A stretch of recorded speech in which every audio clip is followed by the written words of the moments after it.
दोस्तों, स्वागत है आपका हमारे चैनल द यूनिक वर्ल्ड में। दोस्तों, एक बार की बात है, सिंहल द्वीप का बादशाह दिल्लीधीश्वर से कुछ भीतर दो कुढ़ा करता था। एक दिन उसे नीचा दिखाने के अभिप्राय से एक वेश्या को कुछ सिखला पढ़ाकर दिल्ली भेजा।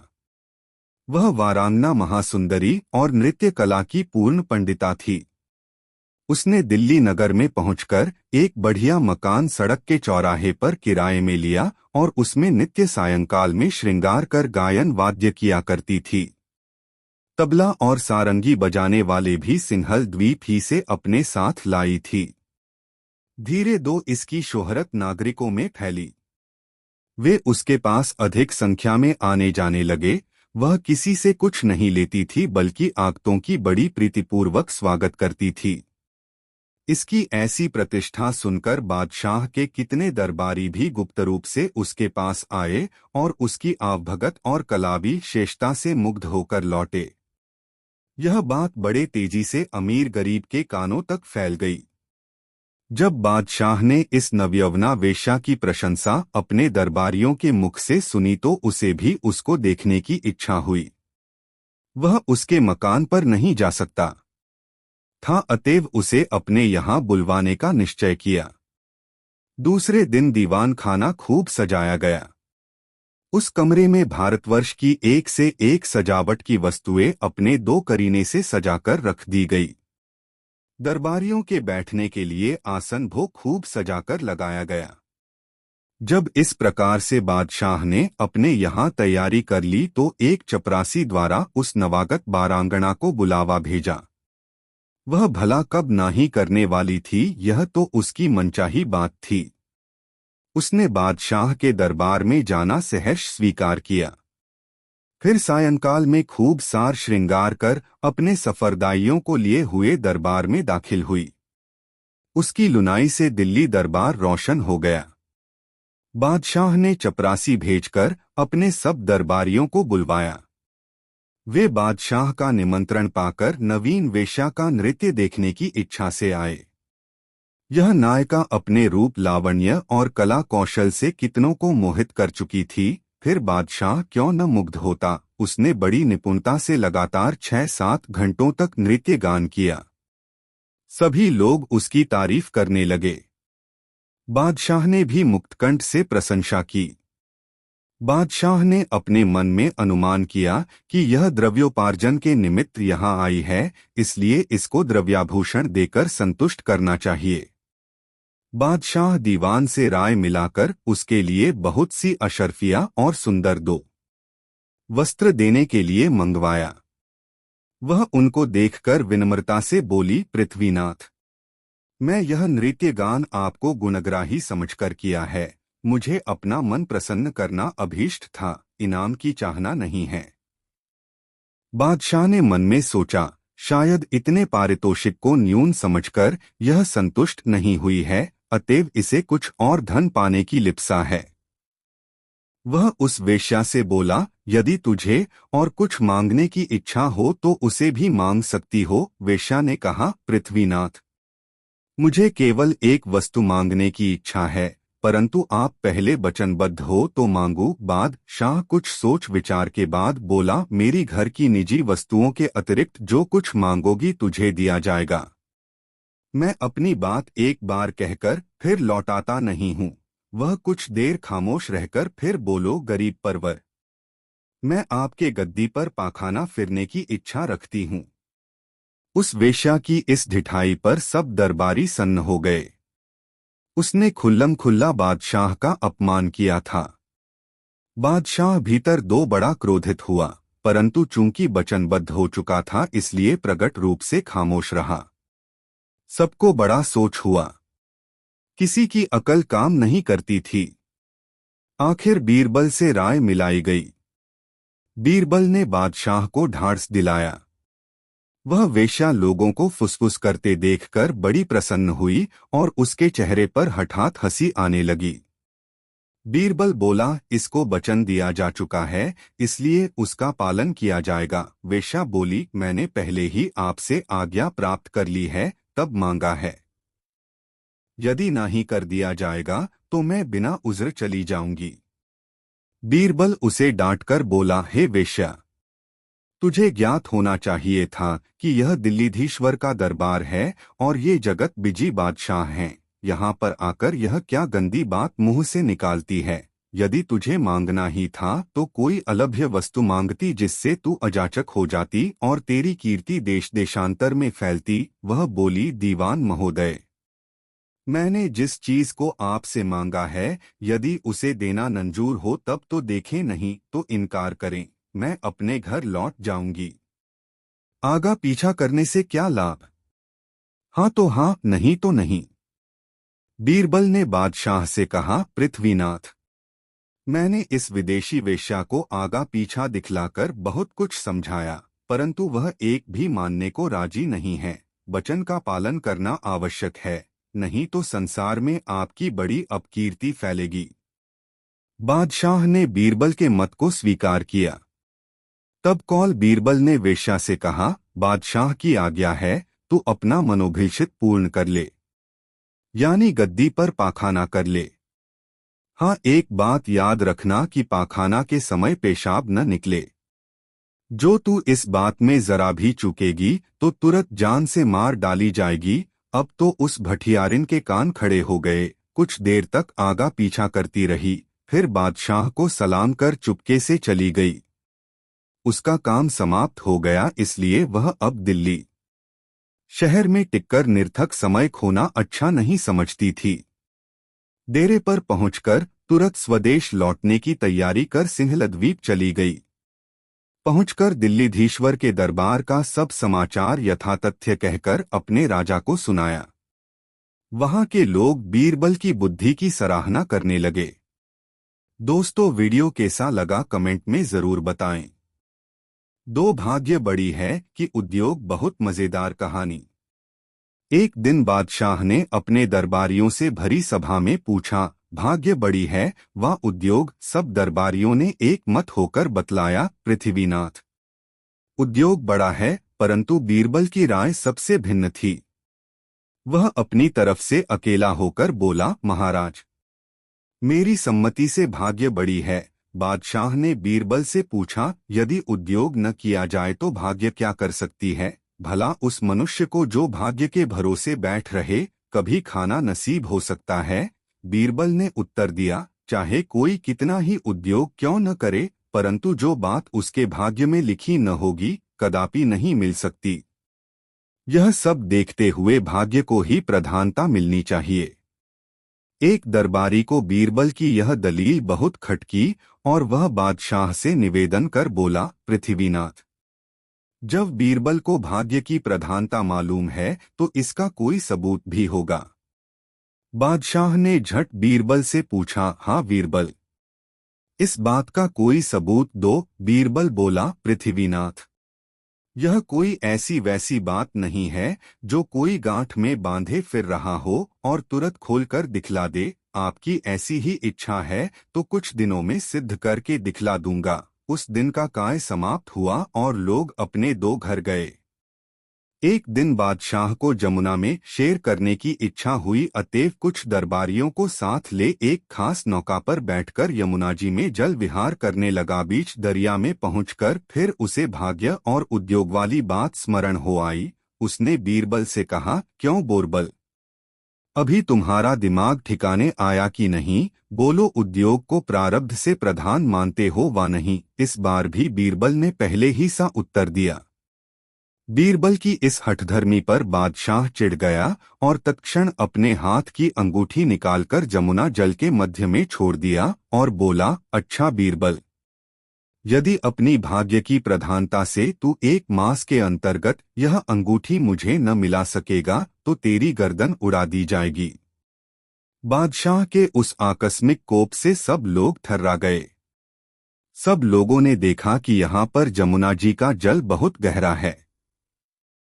यहाँ से अंगूठी का मिलना असंभव हो नहीं बल्कि नितांत असंभव है। अब बीरबल की जान नहीं बच सकती, परंतु बीरबल ने कुछ जवाब नहीं दिया। वह चुपचाप बैठा रहा। नाव किनारे पर आ लगी। घर लौटते समय बादशाह ने उस जगह अपने सिपाहियों की पहरा चौकी बांध दो ताकि बीरबल किसी प्रकार उस अंगूठी को जल से बाहर न निकाल सके। बीरबल प्रारब्ध के भरोसे चुप्पी साध कर बैठा रहा। जब 27 दिन व्यतीत हो गए तो बादशाह ने बीरबल से पूछा, क्यों बीरबल अंगूठी मिली? बीरबल ने इनकार किया। तब बादशाह ने कहा, देखो बीरबल, अब भी उद्योग की प्रधानता स्वीकार कर लो, मैं तुम्हें माफी दे दूंगा। बीरबल ने उत्तर दिया, नृथ्वीनाथ, भाग्य के सामने उद्योग नहीं टिक सकता। मशल मशहूर है, घड़ी में घर जले 9 घड़ी भद्रा। अभी 3 दिन का समय और है, इतने में तो कितना उलट फेर हो सकता है। बादशाह के क्रोध रूपी अग्नि में और भी आहुति पड़ गई। वह एकदम क्रोधित हो गए। जब अवधि का दिन बीत गया तो चौथे दिन फिर बादशाह ने बीरबल से अपना अंगूठी मांगी। बीरबल ने कहा, पृथ्वीनाथ, मेरे भाग्य से अंगूठी नहीं मिली। बादशाह क्रोधित होकर बोला, तब मरने के लिए प्रस्तुत हो जाओ। बीरबल तो पहले से ही कमर कस चुका था। वह बादशाह के सामने निर्भय खड़ा हो गया। उसकी मुस्के कसकर बांध दी गई। बीरबल की दशा पर बादशाह को फिर तरस आ गई और बोले, बीरबल, अब भी मौका है, तुम उद्योग की प्रधानता स्वीकार कर लो, मैं तुम्हें माफ कर दूंगा। बीरबल ने उत्तर दिया, गरीब परवर, मरते को मारना अच्छा नहीं। आप तुरंत मुझे मारे जाने की आज्ञा दीजिए। बादशाह ने कहा, अच्छी बात है, तब तो आगे ही आ रहा है। बादशाह ने वधिक को बीरबल को फांसी घर ले जाने की आज्ञा दो। वह घर मकान के चौक के पास ही बना हुआ था।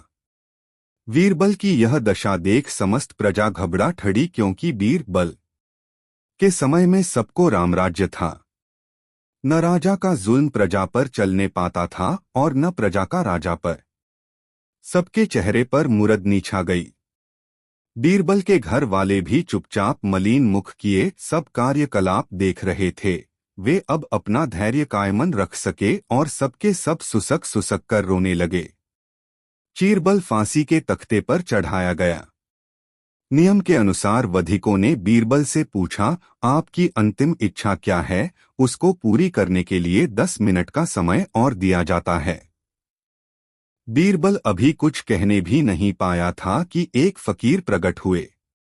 उनको आते किसी ने नहीं देखा था, जिससे ऐसा प्रतीत हुआ मानो जमीन को फाड़कर प्रकट हुए हो। फकीर ने कहा, बीरबल, यह तुम्हारे फांसी का समय है, अतएव मरने से पहले एक पुण्य कर्म करता जा। यह सवेरे सवेरे का समय है और मुझे भूख बहुत लगी है, इससे तू मेरे भोजन का प्रबंध कर। इससे बढ़कर दूसरा दान नहीं है। सदा ऐसे लोग कहते आए हैं। मैं मछली खाना चाहता हूँ, इसलिए एक अच्छी मछली पकाकर खिलाकर और मुझ क्षुधित का आशीर्वाद ले। बीरबल बड़ी असमंजस में पड़ गया। एक तो मरण काल, दूसरे फकीर की याचना, सो भी मछली। वह बोला, शाह साहब, आपको ज्ञात होना चाहिए कि मैं एक कुलीन ब्राह्मण हूँ। हम लोग अपने चौके में मछली मांस का प्रयोग नहीं करते, फिर आपको क्यों कर खिलाऊं? फकीर बोला, यह सब सही है, परंतु यदि तू इस मरणकाल में मेरी क्षुधा मिटाएगा तो इस पुण्य से तेरा बाल बच्चों के सहित कल्याण होगा। वहां पर उस समय जितने लोग एकत्रित थे, सबों ने बीरबल से फकीर की इच्छा पूर्ति का अनुरोध किया। कुछ काल तो यो ही बातचीत में टल गया। अंत में मत विशेषता के कारण बीरबल को अपनी जिद छोड़नी पड़ी। एक आदमी बाजार जाकर एक मल्लाह से एक खूब मोटी और बड़ी मछली खरीद लाया। जब उस मछली को बीरबल छुरी लेकर चीरने बैठा तो उसके पेट में कोई ठोस चीज दिखाई पड़ी। उसका संपूर्ण पेट काटते ही बादशाह की वह जल में फेंकी हुई अंगूठी बाहर निकल आई। बादशाह अपनी खिड़की से गर्दन निकालकर बीरबल की फांसी का दृश्य देख रहा था। उसने देखा कि बीरबल एक मछली फाड़ रहा है, परंतु उसके और उस फकीर के अंतर्गत क्या क्या बातें हुई इसका उसे कुछ भी गम न था। बीरबल उस अंगूठी को हाथ में लेकर खड़ा हो गया और शाह साहब को देखने लगा। वे उसके खड़ा होने से पहले ही अंतर्ध्यान हो गए थे। बीरबल ने एकत्रित मंडली से कहा, आप लोगों की अनुमति प्राप्त कर मैं एक बार पुनः बादशाह से मिलना चाहता हूँ। कृपा कर मुझे फिर बादशाह के समीप ले चलें। उन लोगों ने मछली का पेट फाड़ते समय कुछ निकलते हुए अवश्य देखा था, पर क्या निकला सो कोई नहीं जानता था। वे बड़ी प्रसन्नता से कर्मचारियों के सहारे बीरबल को बादशाह के पास ले गए। बीरबल को अपने समीप आते हुए देखकर बादशाह ने अनुमान किया, हो न हो बीरबल डरकर अब उद्योग की प्रधानता स्वीकार करने के लिए मेरे पास आ रहा हो, परंतु अब मैं अपनी आज्ञा भंग न करूंगा। इसीलिए इसके पहले ही मैंने उसे कई बार मौका दिया था, परंतु उस समय उसने मेरी बातों पर कुछ भी ध्यान नहीं दिया। बीरबल पास पहुंचकर बादशाह को सलाम किया। तब बादशाह ने कहा, बीरबल, अब तुम्हारा प्रयास करना वृथा है। इस समय चाहे तुम उद्योग की प्रधानता मान भी लो, परंतु मैं अपनी आज्ञा रह नहीं करूंगा। बीरबल ने कहा, प्रभु, जरा पहले मेरी बातें सुन लें। मैं उद्योग की प्रधानता मानने नहीं आया हूँ। बादशाह ने कहा, अच्छा कहो। तब बीरबल बोला, आपको अंगूठी देने आया हूँ, इसे पहन लीजिए। बादशाह ने उसे हाथ में लेकर देखा तो सचमुच वही राजमुहर वाली अंगूठी थी। उन्हें बड़ा आश्चर्य हुआ, क्योंकि वे उसे जमुना के अगाध जल में फेंक आए थे। कई बार खूब उलट पलट कर देखा, जब उसके निश्वत कुछ संदेह न रहा तो बोले, बीरबल, यह अंगूठी कैसे प्राप्त हुई? चीरबल ने जवाब दिया, गरीब परवर, मेरा प्रारब्ध घसीट लाया है। तब उसके मिलने का सब किस्सा बीरबल ने बादशाह को सुनाया। बादशाह बीरबल से बहुत प्रसन्न हुए और 10,000 मुहरें, एक सुंदर वस्त्र तथा कई वाहन पुरस्कार में दिए। उसके घर वालों को भी सुंदर 2 वस्त्र दिए गए। उपस्थित जनता के सहित बादशाह ने प्रसन्नता से प्रारब्ध की प्रबलता स्वीकार कर ली। दोस्तों, वीडियो कैसा लगा कमेंट में जरूर बताएं। एक दिन बादशाह अकबर ने घोषणा की कि जो आदमी सर्दी के इस मौसम में नदी के ठंडे पानी में रात भर खड़ा रहेगा, उसे शाही खजाने से पुरस्कृत किया जाएगा। इस घोषणा को सुनकर एक गरीब धोबी ने सारी रात नदी में खड़े खड़े बिता दी और अगले दिन बादशाह के दरबार में आकर इनाम मांगने लगा। बादशाह ने उस धोबी से सवाल किया, क्या तुम बता सकते हो किस शक्ति के सहारे तुम रात नदी में खड़े रहे?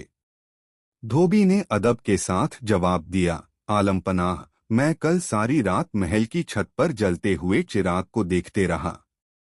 उसी की शक्ति से मैं सारी रात नदी में खड़ा रह सका। बादशाह ने उसका जवाब सुनकर कहा, इसका मतलब तो यह हुआ कि महल की रोशनी की आंच की गर्मी के कारण तुम सारी रात पानी में खड़े रह सके, इसलिए तुम इनाम के सच्चे हकदार नहीं हो सकते।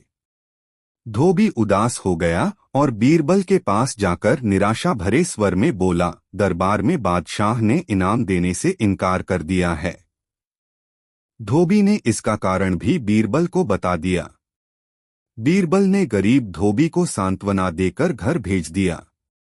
बादशाह ने अगले दिन बीरबल को दरबार में न पाकर एक खादिम को उन्हें बुलाने के लिए भेजा। खादिम ने उन्हें आकर सूचना दी, बीरबल ने कहा है कि जब उनकी खिचड़ी पूरी पक जाएगी तभी वह दरबार में आ सकेंगे। बादशाह को यह सुनकर बड़ा अचरज हुआ।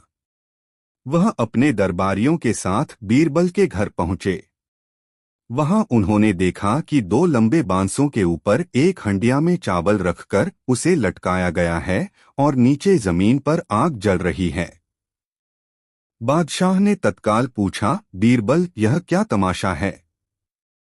क्या इतनी दूरी पर रखी हंडिया में खिचड़ी पक जाएगी? हुजूर, जरूर पक जाएगी। बीरबल ने उत्तर दिया। कैसे? बादशाह ने कौतूहलवश पूछा। जहां पनाह, बिल्कुल वैसे ही जैसे महल के ऊपर जल रहे दिए की गर्मी के कारण धोबी सारी रात नदी के पानी में खड़ा रहा। बीरबल ने कहा। बादशाह अकबर बीरबल का यह तर्कसंगत उत्तर सुनकर लज्जित हुए। उन्होंने तुरंत धोबी को ढूंढ लाने और पुरस्कृत करने का आदेश जारी कर दिया। दोस्तों, वीडियो को लाइक जरूर कर दे। 4 बादशाह अकबर ने सुना कि कोई ज्योतिष शेखी बघारता है कि उसकी भविष्यवाणी कभी झूठी नहीं हो सकती। उसे सजा देने के लिए दरबार में बुलाया गया। अकबर ने उस व्यक्ति से पूछा, तुम कहते हो कि तुम भविष्य बिल्कुल सही बताते हो, तो मुझे बताओ कि तुम्हारी मृत्यु कब होगी। वह आदमी बोला, मुझे अपनी पत्रिका देखनी पड़ेगी, आप मुझे 1 घंटे का समय दीजिए। ज्योतिषी अपनी पत्रिकाएं देखने की बजाय बीरबल के पास पहुंचा। बीरबल ने उसे बताया कि उसे क्या कहना है। दरबार में लौटकर ज्योतिषी ने घोषणा की कि उसकी मृत्यु बादशाह से 3 दिन पहले होगी। अकबर को उसकी बात पर भरोसा नहीं था, लेकिन अपनी मृत्यु के डर से उन्होंने उसे बिना किसी नुकसान के भेज दिया। शिक्षा। इससे हमें यह शिक्षा मिलती है कि यदि आप कुछ पाना चाहते हैं तो सबसे पहले डर को दूर करना सीखें और फिर शांत दिमाग से काम करें। यदि ज्योतिषी अपनी मृत्यु की कोई और तारीख बताता तो बादशाह उसे गलत साबित करने के लिए उसे मृत्युदंड दे देते। दोस्तों, वीडियो को लाइक जरूर कर दे और कमेंट में बताएं वीडियो कैसा लगा। 4 दोस्तों, एक बार की बात है, बादशाह अकबर को पहेली सुनाने और सुनने का काफी शौक था। कहने का मतलब यह कि पक्के पहेलीबाज थे। वे दूसरों से पहेली सुनते और समय समय पर अपनी पहेली भी लोगों को सुनाया करते थे। एक दिन अकबर ने बीरबल को एक नई पहेली सुनाई। ऊपर ढक्कन, नीचे ढक्कन, मध्य मध्य खरबूजा। मौ छुरी से काटे आफेन, अर्थ तासु ना हिंदूजा। बीरबल ने ऐसी पहेली कभी नहीं सुनी थी, इसलिए वह चकरा गया। उस पहेली का अर्थ उसकी समझ में नहीं आ रहा था। अत प्रार्थना करते हुए बादशाह से बोला, जहांपना, अगर मुझे कुछ दिनों की मोहलत दी जाए तो मैं इसका अर्थ अच्छी तरह समझकर आपको बता सकूंगा। बादशाह ने उसका प्रस्ताव मंजूर कर लिया। बीरबल अर्थ समझने के लिए वहां से चल पड़ा। वह एक गांव में पहुंचा। एक तो गर्मी के दिन, दूसरे रास्ते की थकन से परेशान व विवश होकर वह एक घर में घुस गया। घर के भीतर एक लड़की भोजन बना रही थी। बेटी, क्या कर रही हो? उसने पूछा। लड़की ने उत्तर दिया, आप देख नहीं रहे हैं, मैं बेटी को पकाती और माँ को जलाती हूँ। अच्छा, 2 का हाल तो तुमने बता दिया, तीसरा तेरा बापू क्या कर रहा है और कहाँ है? बीरबल ने पूछा। वह मिट्टी में मिट्टी मिला रहे हैं, लड़की ने जवाब दिया। इस जवाब को सुनकर बीरबल ने फिर पूछा, तेरी माँ क्या कर रही है? 1 को 2 कर रही है, लड़की ने कहा। बीरबल को लड़की से ऐसी आशा नहीं थी, परंतु वह ऐसी पंडित निकली कि उसके उत्तर से वह एकदम आश्चर्यचकित रह गया। इसी बीच उसके माता पिता भी आ पहुंचे। बीरबल ने उनसे सारा समाचार कह सुनाया। लड़की का पिता बोला, मेरी लड़की ने आपको ठीक उत्तर दिया है। अरहर की दाल अरहर की सूखी लकड़ी से पक रही है। मैं अपनी बिरादरी का एक मुर्दा जलाने गया था और मेरी पत्नी पड़ोस में मसूर की दाल दल रही थी। बीरबल लड़की की पहेली भरी बातों से बड़ा खुश हुआ। उसने सोचा, शायद यहाँ बादशाह की पहेली का भेद खुल जाए, इसलिए लड़की के पिता से उपरोक्त पहेली का अर्थ पूछा। यह तो बड़ी ही सरल पहेली है, इसका अर्थ मैं आपको बतलाता हूँ। धरती और आकाश 2 ढक्कन हैं। उनके अंदर निवास करने वाला मनुष्य खरबूजा है। वह उसी प्रकार मृत्यु आने पर मर जाता है, जैसे गर्मी से मोम पिघल जाती है, उस किसान ने कहा। बीरबल उसकी ऐसी बुद्धिमानी देखकर बड़ा प्रसन्न हुआ और उसे पुरस्कार देकर दिल्ली के लिए प्रस्थान किया। वहां पहुंचकर बीरबल ने सभी के सामने बादशाह की पहेली का अर्थ बताया। बादशाह ने प्रसन्न होकर बीरबल को ढेर सारे इनाम दिए। दोस्तों, कहानी कैसी लगी कमेंट में जरूर बताएं। 5 बीरबल बहुत नेक दिल इंसान थे। वह सदैव दान करते रहते थे और इतना ही नहीं, बादशाह से मिलने वाले इनाम को भी ज्यादातर गरीबों और दीन दुखियों में बांट देते थे। परंतु इसके बावजूद भी उनके पास धन की कोई कमी न थी। दान देने के साथ साथ बीरबल इस बात से भी चौकन्ने रहते थे कि कपटी व्यक्ति उन्हें अपनी दीनता दिखाकर ठग न लें। ऐसे ही अकबर बादशाह ने दरबारियों के साथ मिलकर एक योजना बनाई कि देखें कि सच्चे दीन दुखियों की पहचान बीरबल को हो पाती है या नहीं। बादशाह ने अपने एक सैनिक को वेश बदलवाकर दीनहीन अवस्था में बीरबल के पास भेजा कि अगर वह आर्थिक सहायता के रूप में बीरबल से कुछ ले आएगा तो अकबर की ओर से उसे इनाम मिलेगा। एक दिन जब बीरबल पूजा पाठ करके मंदिर से आ रहे थे तो भेष बदले हुए सैनिक ने बीरबल के सामने आकर कहा, हुजूर दीवान, मैं और मेरे 8 छोटे बच्चे हैं जो 8 दिनों से भूखे हैं। भगवान का कहना है कि भूखों को खाना खिलाना बहुत पुण्य का कार्य है। मुझे आशा है कि आप मुझे कुछ दान देकर अवश्य ही पुण्य कमाएंगे। बीरबल ने उस आदमी को सिर से पांव तक देखा और एक क्षण में ही पहचान लिया कि वह ऐसा नहीं है जैसा वह दिखावा कर रहा है। बीरबल मन ही मन मुस्कराए और बिना कुछ बोले ही उस रास्ते पर चल पड़े जहां से होकर एक नदी पार करनी पड़ती थी। वह व्यक्ति भी बीरबल के पीछे पीछे चलता रहा। बीरबल ने नदी पार करने के लिए जूती उतारकर हाथ में ले ली। उस व्यक्ति ने भी अपने पैर की फटी पुरानी जूती हाथ में लेने का प्रयास किया। बीरबल नदी पार कर कंकरीले मार्ग आते ही 2-4 कदम चलने के बाद ही जूती पहन लेता। बीरबल यह बात भी गौर कर चुके थे कि नदी पार करते समय उसका पैर धुलने के कारण वह व्यक्ति और भी साफ सुथरा, चिकना, मुलायम गोरी चमड़ी का दिखने लगा था, इसलिए वह मुलायम पैरों से कंकरीले मार्ग पर नहीं चल सकता था। दीवान जी, दीन तहीन की पुकार आपने सुनी नहीं, पीछे आ रहे व्यक्ति ने कहा। बीरबल बोले, जो मुझे पापी बनाए मैं उसकी पुकार कैसे सुन सकता हूँ? क्या कहा? क्या आप मेरी सहायता करके पापी बन जाएंगे? हाँ, वह इसलिए कि शास्त्रों में लिखा है कि बच्चे का जन्म होने से पहले ही भगवान उसके भोजन का प्रबंध करते हुए उसकी माँ के स्तनों में दूध दे देता है, उसके लिए भोजन की व्यवस्था भी कर देता है। यह भी कहा जाता है कि भगवान इंसान को भूखा उठाता है पर भूखा सुलाता नहीं है। इन सब बातों के बाद भी तुम अपने आप को 8 दिन से भूखा कह रहे हो। इन सब स्थितियों को देखते हुए यही समझना चाहिए कि भगवान तुमसे रुष्ट हैं और वह तुम्हें और तुम्हारे परिवार को भूखा रखना चाहते हैं, लेकिन मैं उसका सेवक हूँ। अगर मैं तुम्हारा पेट भर दूं तो ईश्वर मुझ पर रुष्ट होगा ही। मैं ईश्वर के विरुद्ध नहीं जा सकता, न बाबा ना। मैं तुम्हें भोजन नहीं करा सकता क्योंकि यह सब कोई पापी ही कर सकता है। बीरबल का यह जवाब सुनकर वह चला गया। उसने इस बात की बादशाह और दरबारियों को सूचना दी। बादशाह अब यह समझ गए कि बीरबल ने उसकी चालाकी पकड़ ली है। अगले दिन बादशाह ने बीरबल से पूछा, बीरबल, तुम्हारे धर्म कर्म की बड़ी चर्चा है, पर तुमने कल एक भूखे को निराश ही लौटा दिया, क्यों? आलमपना, मैंने किसी भूखे को नहीं बल्कि एक ढोंगी को लौटा दिया था, और मैं यह बात भी जान गया हूं कि वह ढोंगी आपके कहने पर मुझे बेवकूफ बनाने आया था। अकबर ने कहा, बीरबल, तुमने कैसे जाना कि यह वाकई भूखा न होकर ढोंगी है?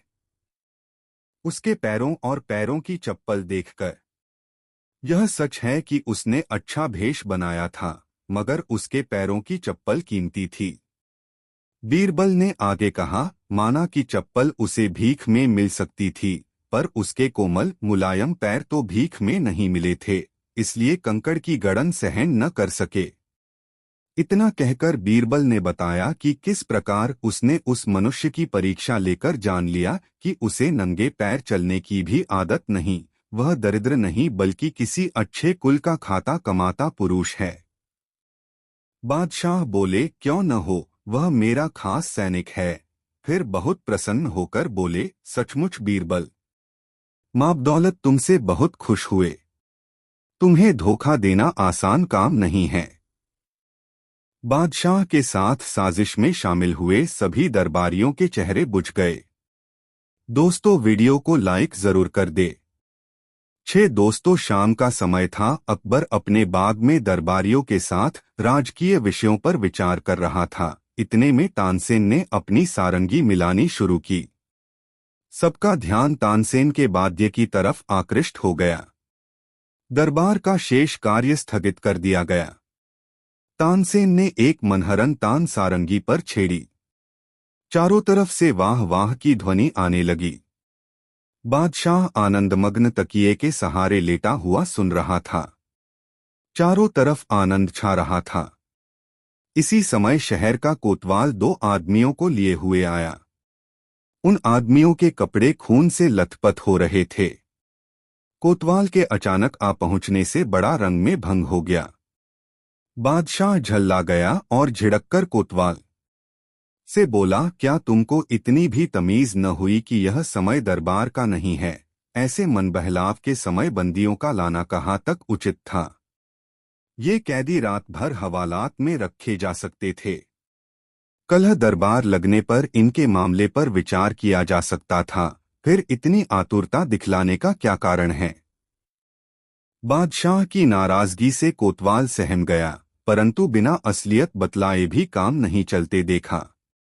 कुछ सोच समझकर उसने कहा, गरीब परवर, इसमें संदेह नहीं कि मैं इनको सुबह लेकर हाजिर हो सकता था, परंतु इनका मामला बड़ा बेढंगा है, जिस कारण मुझको विवश होकर इसी समय आना पड़ा। उससे ऐसा सुनकर बादशाह कुछ शांत होकर बोला, अच्छी बात है, इनका अभियोग सुनाओ। कोतवाल ने कहा, आज जब मैं नगर में गश्त लगाते हुए व्यापारियों की मंडी में पहुंचा तो क्या देखता हूं कि एक जगह बहुतेरे आदमियों की भीड़ लगी हुई है। जब वहां गया तो इस अपरिचित मनुष्य को इस नगर व्यापारी से मार पीट करते देखा।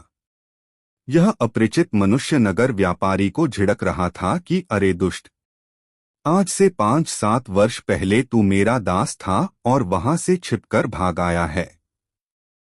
बड़े परिश्रम के बाद आज तुझे पकड़ लिया है, अब मेरे रुपए अदा कर। इसको झिड़कते देख नगर व्यापारी बोला, नालायक, दास तो मेरा तू है, तुझे मैं आज कितने ही वर्षों से ढूंढ रहा था, भाग्यवश इस समय हाथ लगा है। इनकी आपस की ऐसी लड़ाई देखकर मैं इन्हें गिरफ्तार कर सरकार में लाया हूं। अब आपकी जैसी मर्जी हो इनका निपटारा कीजिए। बादशाह ने उनसे साक्षी मांगी। नगर सौदागर ने कहा, गरीब परवर, आज 5 वर्ष का अरसा हुआ कि मैं अपना शहर ईरान छोड़कर दिल्ली आ बसा हूँ और यह हमारा नौकर इससे 2 वर्ष पहले ही मुझको छोड़कर भाग गया था। आज जब मैं बाजार में खरीद फरोख्त कर रहा था तो यह भी अचानक वहीं आ पहुंचा और मेरा हाथ पकड़कर बोला, तू मेरा गुलाम है, तू मेरा गुलाम है। मेरे व्यापारी होने का सारा शहर साक्षी है। जब पहला व्यापारी अपना बयान दे चुका तो दूसरा विदेशी व्यापारी बोला, पृथ्वीनाथ, यह झूठ बोलता है, क्योंकि ईरान का व्यापारी मैं हूं। इस शहर में मैं बिल्कुल नया नया आया है, इस कारण यहाँ का एक भी नागरिक मुझे नहीं पहचानता। यह जो इस नगर में शेरली के नाम से विख्यात हो रहा है सो इसका फर्जी नाम है। यह नसीबा नाशरी मेरा गुलाम है। 7 वर्ष का जमाना गुजरा जब मैं इसे दुकान पर छोड़ बाहर व्यापार के लिए गया था। मौका देख यह मेरी बहुत बड़ी रकम चुराकर भाग आया है। तभी से मैं इसकी खोज में दर दर ढूंढता फिरता हूँ। आज 7 वर्षों के बाद यहाँ मिला है। इनका अभियोग दरबार के सभी लोग बड़े गौर से सुन रहे थे। मामला भी बड़ा पेचीदा जान पड़ता था। दोनों ही सौदागर के लिबास में थे और दोनों की मुखाकृति। जब यह मामला चल रहा था इसी बीच एक सरदार साहब भी आ पहुंचे और नगर व्यापारी शेरली को कैदी की सूरत में देखकर बोले, शेरली, यह तुम्हारी क्या हालत है? तुम कैदी की सूरत में क्यों दिखाई पड़ रहे हो? शेरली को इस सरदार के आने से बड़ी तसल्ली हुई और बोला, सरदार साहब, आप भी जानते हैं कि मैं कितने वर्षों से इस नगर में व्यापार कर रहा हूं और यहाँ का बच्चा बच्चा मुझे पहचानता है। समय के फेर से व दैव की अकृपा से आज मैं अपने ही दास द्वारा अभिशापित किया जा रहा हूँ। सरदार बादशाह को चिताकर बोला, गरीब परवर, यह शेरली आजकल का व्यापारी नहीं है, बल्कि लड़ाई के समय में इसने कई बार सरकार को रुपए की मदद देकर राजभक्ति प्रकट की है। शेरली की तरफ इशारा करके, शरली, यह तुम्हारी ही उदारता का कारण था कि मैंने गुजरात ऐसे सामर्थ्यशाली अधिपति पर विजय प्राप्त की थी। तुम्हारी वह मदद हमारी नहीं बल्कि बादशाह की मदद थी। सरकार की तरफ से तुमको अभी तक उसका कोई पुरस्कार नहीं मिला है। सरदार की इस सारगर्भित साक्षी से बादशाह खुश हो गया और बोला, शेरली को उस उपकार का बदला चुकाया जाएगा। बादशाह ने ईरान के सौदागर की तरफ इशारा करके कहा, क्यों भाई, तुमको भी किसी की साक्षी दिलानी है? यदि है तो उसे सामने लावो। सरदार की साक्षी से तो नगर व्यापारी का शेरली होना साबित होता है। ईरान का व्यापारी बोला, गरीब परवर, मैं इस स्थान में पहल आया हूँ, यहाँ की भाषा तक नहीं समझता और न यहाँ पर मेरा कोई परिचित ही है। अभी मेरा सामान भी बाहर ही पड़ा हुआ है, उसको यहाँ लाने में अभी कई दिन व्यतीत हो जाएंगे, फिर मैं किसकी साक्षी हूँ? हाँ, इतना जरूर है कि मैं दूर देशों से सुनता आ रहा हूँ कि आपके दरबार में बड़ा सच्चा न्याय होता है, इसलिए कृपया हमारा उचित न्याय करा दीजिए। दोनों फरीकैनों की बातें सुनकर एक सभासद ने बादशाह से अर्ज किया, पृथ्वीनाथ, यह मामला बड़ा ही बेढंगा दीख पड़ता है। इसका फैसला कवि गंग से कराया जाए। वे ऐसे मामलातों को महज खिलवाड़ मात्र समझा करते हैं। विचारा कवि गंग बड़ा घबराया और झट बोल उठा, हजूर, बीरबल के रहते इसका न्याय करने की दूसरे की आवश्यकता नहीं है, अतएव इसका न्याय बीरबल से ही कराया जाए। वे इससे कभी इनकार नहीं कर सकते। बादशाह तो पहले ही से समझ रहा था। उसने बीरबल को आज्ञा दी, इस मामले को अच्छी तरह जांचकर न्याय करो। बीरबल ने भी सहर्ष स्वीकार किया। बीरबल की कार्रवाई शुरू हुई। वह दोनों व्यापारियों को पास बुलाकर उनसे बहुत प्रकार की पूछताछ की, परंतु फिर भी कुछ मतलब की बात हासिल न हुई। तब उसने एक नई सूझ निकाली। बीरबल उन दोनों सौदागरों को एक जगह खड़ा कराकर एक जल्लाद को नंगी तलवार लिए हुए बुलवाया। जब वह आकर हाजिर हुआ तो बीरबल उससे बोला, क्या देखता है, गुलाम को अभी मार डाल। बीरबल के मुख से इतना शब्द निकलते ही जल्लाद तलवार लेकर झपटा। उसका झपटना था कि नगर व्यापारी यानी नकली शेरली अलग हट गया। बीरबल उसकी ऐसी हरकत देखकर तुरंत ताड़ गया कि असल में यही गुलाम है। उसने उसकी कलाई पकड़ ली। नकली शेरली ने भी अपना गुलाम होना स्वीकार कर लिया और वह तुरंत कैद कर लिया गया। अनंतर दरबारियों के पूछने पर उसने कहा, असल में मैं ही अपने इस ईरानी मालिक असली शेरली का गुलाम था। मेरी आदत धीरे धीरे बिगड़ने लगी। मैं हमेशा इसे हटाने को ताक में था। जब मेरा मालिक मुझे दुकान पर अकेला छोड़कर बाहर चला गया तो मेरी नीयत बिगड़ी और उसका बहुत सा माल लेकर वहां से भाग निकला। घूमते फिरते यहाँ पहुंचा और उस चोरी के रुपयों से व्यापार करने लगा। चूंकि इस काम को मैंने अपने मालिक के यहाँ ही सीख लिया था, इस कारण व्यापार चलाने में मुझे कोई दिक्कत न पड़ी और मेरा काम धड़ल्ले से चलने लगा। अब मैं असली शेरली के नाम से विख्यात हो गया हूँ। इतने दिनों के परिश्रम से जो मैंने भारत वर्ष में अपना नाम प्रख्यात किया था, सो आज दैव के प्रकोप से मिट्टी में मिल गया। अब मुझसे गुलामी करते नहीं बनेगी, अतएव कृपा कर मुझे प्राण दंड की आज्ञा दीजिए। बादशाह ने शेरली से पूछा, शेरली, अब तुम इस आदमी को क्या करना चाहते हो? शेरली बोला, गरीब परवर, अब मुझे इसकी कोई जरूरत नहीं है। मेरी बात रह गई, अब आपके जी में जो आवे सो कीजिए। शेर अली के ऐसे संतोषप्रद वाक्यों से बादशाह को बड़ी प्रसन्नता हुई, परंतु उसने अपना राज किसी पर जाहिर न किया। विचारा अपराधी नसीबा जीवन की आशा त्याग कर एक तरफ खड़ा था। बादशाह उसकी तरफ लक्ष्य कर बोला, नसोबा, तुम्हारा अपराध प्राणदंड पाने के योग्य है, परंतु तूने मेरे साथ उपकार किया है और मैंने अभी तक तुझे उसका कुछ बदला नहीं चुकाया है, अतएव तुझे जीवन दान देता हूँ और पुरस्कार में तुझे दरबार का एक काम सौंपता हूँ। अब तुम उसी काम के सहारे से अपना जीवन निर्वाह करो। नसीबा खुशी के मारे फूला न समाया और बड़ी प्रसन्नता से उस पद को स्वीकार किया। बादशाह ने मन में विचार किया कि इस न्याय में बीरबल ने कमाल किया है, इस कारण उसको भी उचित पुरस्कार देना परमोचित है। बादशाह ने 3 पोशाक मंगवाई। उसमें पहली कुछ आभूषणों के साथ असली शेरली को और दूसरी बीरबल को तथा तीसरी नसीबा नामी गुलाम को देकर विदा किया। नसीबा शेरली के चरणों पर गिरकर अपने अपराध की माफी मांगी और उसको आदरपूर्वक अपने मकान पर ले गया। उसने अपना सारा धन शेरली के हवाले कर दिया। शेरली बहुत बड़ा व्यापारी था, उसका सारा कारोबार ईमान पर चलता था। उसने विचार किया, व्यापार से मेरे धन के अतिरिक्त जो कुछ नसीबा ने अधिक उपार्जन किया है वह उसके परिश्रम का है। उसने अपना असली धन लेकर शेष बचा धन नसीबा के हवाले किया और खुशी खुशी अपने ईरान शहर को लौट गया। दोस्तों, वीडियो को लाइक जरूर कर दे और कमेंट में बताएं ये नई कहानी कैसी लगी। दोस्तों, एक दिन कोचीन नगर से चलकर 2 व्यापारी दिल्ली शहर में आए और घूमते फिरते एक नगर सेठ के पास जा पहुंचे। नगर सेठ के सात्विक और सरल स्वभाव को देखकर इनके मन में बेईमानी समाई और उसे ठगने का विचार किया। ये थोड़े से आभूषण भी अपने साथ लाए थे।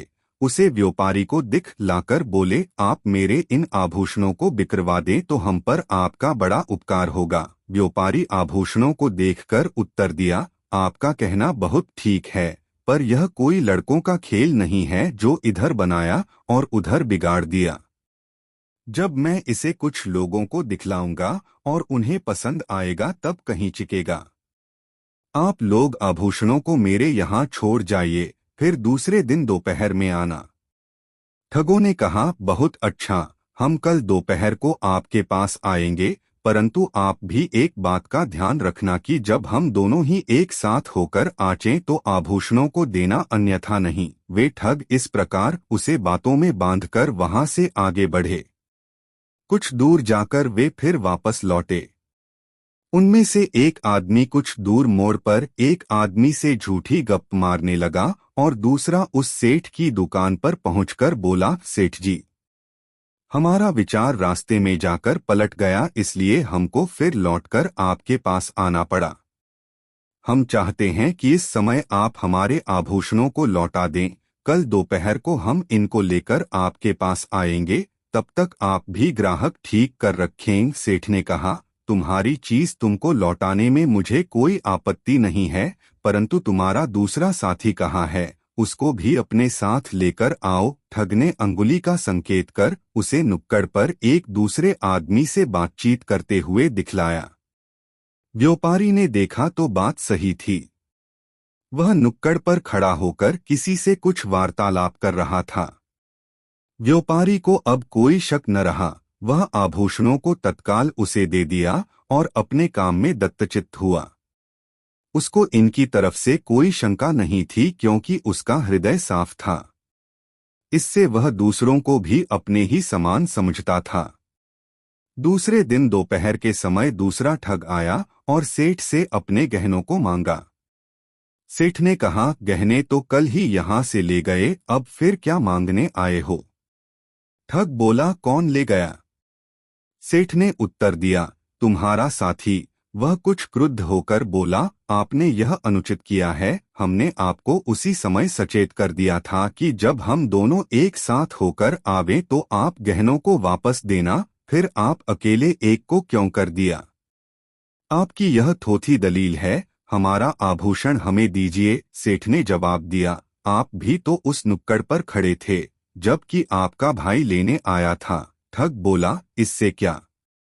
मैं उसे गहने वापस लेने को नहीं कहा था। आप मेरे आभूषणों को वापस दे नहीं तो मैं आप पर नालिश करूंगा और नाहक आपको भी जेरबार होना पड़ेगा। सेठ भी कुछ कहता और यह भी कुछ कहता, यहाँ तक कि कहासुनी में घंटों बीत गया, परंतु वह ठग किसी प्रकार राजी नहीं होता था। तब क्रुद्ध होकर नगर व्यापारी ने कहा, जा जो तेरे जी में हो सो कर, मैंने तेरा कुछ कर्ज नहीं खाया है जो मुझे धमकी देता है। ठग का तो मन बढ़ा ही था, वह तत्क्षण बीरबल के पास जाकर फरियादी हुआ। बीरबल उसकी फरियाद सुनकर तुरंत व्यापारी को बुलवाया।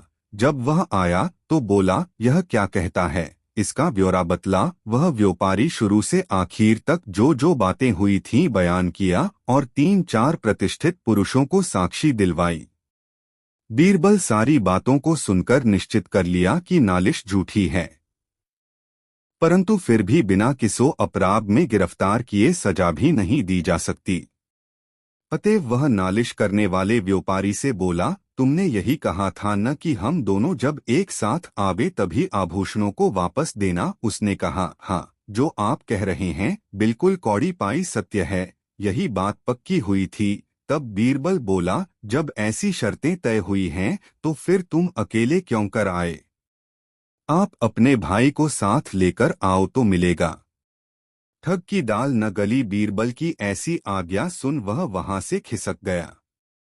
बीरबल नगर सेठ से बोला, सेठ जी, देखना, यदि यह इतने पर भी न माने और कदाचित आपसे फिर आभूषण मांगने आवे तो दोनों को मेरे पास पकड़ कर लाना। यदि दोनों ही साथ आवे तो अति उत्तम हो, नहीं तो इसे तो कदापि न छोड़ना। सब लोग बीरबल की अनुमति से अपने दो घर गए, परंतु ठगों का फिर कहीं पता न चला। दोस्तों, वीडियो को एक लाइक जरूर कर दे। साथ दोस्तों, एक दिन बादशाह बीरबल के साथ नगर में होकर हवाखोरी के लिए निकला था। एक जगह नुक्कड़ पर उसे एक औरत दिखाई पड़ी। वह महाफूहड़ देख पड़ती थी। उसके मोटे मोटे होठों के बीच से दो दांत बाहर को झांक रहे थे। नाक से पोटा जारी था। मलिन वस्त्र, खुले बाल और शरीर पर मिट्टी पानी मिश्रित दाग पड़े हुए थे। बात करते समय मुंह से धूप बाहर निकला आता था। कहाँ तक कहें वह सर्वांग फूहड़ थी। राजा की तो बात ही अलग है, उसके हाथ के स्पर्श किए फल तक भी किसी रंग का खाने को जी नहीं चाहता था। वह स्त्री गर्भिणी थी। यह देखकर बादशाह को बड़ा आश्चर्य हुआ और वे बीरबल से बोले, बीरबल, जरा कामदेव का प्रबल प्रभाव तो देखो। जिसके देखने मात्र से घृणा उत्पन्न होती है, उसके साथ रमण करने वाला भला कैसा होगा? बीरबल ने उत्तर दिया, पृथ्वीनाथ, भूखे को जूठा मीठा नहीं सुझता। निद्रा देवी के आवाहन के समय मुलायम सेज व जमीन का विचार नहीं उठता। उसी प्रकार काम की ज्वाला के सामने भी भले बुरे का परिज्ञान भूल जाता है। उस समय काम से पीड़ित व्यक्ति को न जात सूझता है न कुजात। आपको अन्वेषण करने पर ऐसे बहुतेरे पुरुष मिलेंगे जो देखने में तो बड़े सुंदर और फिटिकबाज होंगे, परंतु ऐसी दो गलीज जगहों में उन्हीं का नंबर निकलता है। बादशाह ने कहा, हाँ, तुम्हारा कहना भी सत्य हो सकता है। इसलिए मैं चाहता हूं कि इससे रमण करने वाले की खोज की जाए। मैं उसे देखना चाहता हूं। बीरबल बोला, शायद कुछ देर अगल बगल के लोगों से पूछताछ करने पर कुछ भेद खुले। ऐसा विचार कर वे वहां से कुछ दूर निकल गए, परंतु बीरबल को उस बात की ही धुन बंधी रही। वह बराबर उसी स्त्री की तरफ लगा हुआ था। थोड़ी देर बाद एक ऐसी घटना घटी कि एक कामी पुरुष उसके बगल से होकर निकला और उम्र स्त्री से कुछ संकेत द्वारा कहकर आप आगे निकल गया।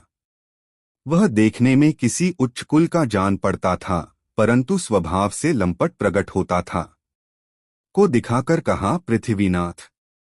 बीरबल ने उसे, बादशाह, यही पुरुष उस स्त्री का यार जान पड़ता है। बादशाह को बीरबल की बातों से आश्चर्य हुआ और वे बोले, इस पर कैसे विश्वास किया जाए? बीरबल ने उत्तर दिया, उसकी तरफ कुछ देर तक ध्यान पूर्वक देखने से आपको स्वयं सिद्ध हो जाएगा। बादशाह ने बीरबल के कहने का अनुसरण किया। वे अनजानों की तरह उसकी दृष्टि टिपचाकर बराबर उसी तरफ देखते रहे। कुछ कालोपरांत वह लंपट फिर घूम कर आया और अंगुली के संकेत से उसे कुछ कहकर आप अग्रसर हुआ। महामाया भी उसके पीछे चली। कुछ देर के बाद वे दोनों एक गली में मुड़कर इनकी आंखों से ओझल हो गए। यह देखकर बादशाह का भ्रम मिट गया और उन्हें उस लंपट का जार उस होना निश्चित हो गया, परंतु फिर भी उधर ही दृष्टि अड़ाए रहे। अब ये दोनों आगे बढ़े। बादशाह को बीरबल को परिख पर बड़ा आश्चर्य हो रहा था, इसलिए बीरबल को छेड़कर बोले, बीरबल, तुम्हारी परिख तो बड़ी सच्ची निकली, परंतु यह तो बतलाओ कि पहले तुमने उसको कैसे पहचाना था। बीरबल बोला, पृथ्वीनाथ, यह सब आंखों की खूबियां हैं। हम लोग नगर में निकलते हैं तो बराबर रास्ते में आने जाने वालों की चाल ढाल का निरीक्षण किया करते हैं, जिससे आंखों को मनुष्यों से मिलकर व दूर से देखकर उनके आचरण समझ लेने की शक्ति प्राप्त हो गई है। मैं बहुत देर से बराबर उस लंपट की हरकतों को देख रहा था। पहले जब वह आया तो उसके हाथ पर केवल खैनी थी। चूने की तलाश में अगल बगल की दोवालों को देखता जा रहा था। दैवात एक संडास पर ताजा चूना छुआ गया था। झट अंगुलियों से चूना पोंछकर खैनी बनाकर खा लिया। अब आप ही बतलाएं कि जो संडास का चूना खैनी में मिलाकर खाने में नहीं हिचकता, उसके लिए यह काम करना कौन सा आश्चर्य है। उसी समय मुझे विदित हो गया कि यह व्यक्ति व्यसनों का सच्चा गुलाम है। बादशाह को बीरबल की ऐसी गुप्त पहचान से बड़ी प्रसन्नता हुई और वह घर आकर उसको एक जोड़ी दुशाला पारितोषिक दिया। दोस्तों, अकबर बीरबल की यह मज़ेदार कहानियाँ आपको कैसी लगी कमेंट में ज़रूर बताएं। ऐसी और नई मज़ेदार कहानी सुनने के लिए हमारे चैनल द यूनिक वर्ल्ड को सब्सक्राइब ज़रूर कर ले और यह मज़ेदार कहानी अपने मित्रों को ज़रूर शेयर करें। वीडियो देखने के लिए बहुत बहुत धन्यवाद।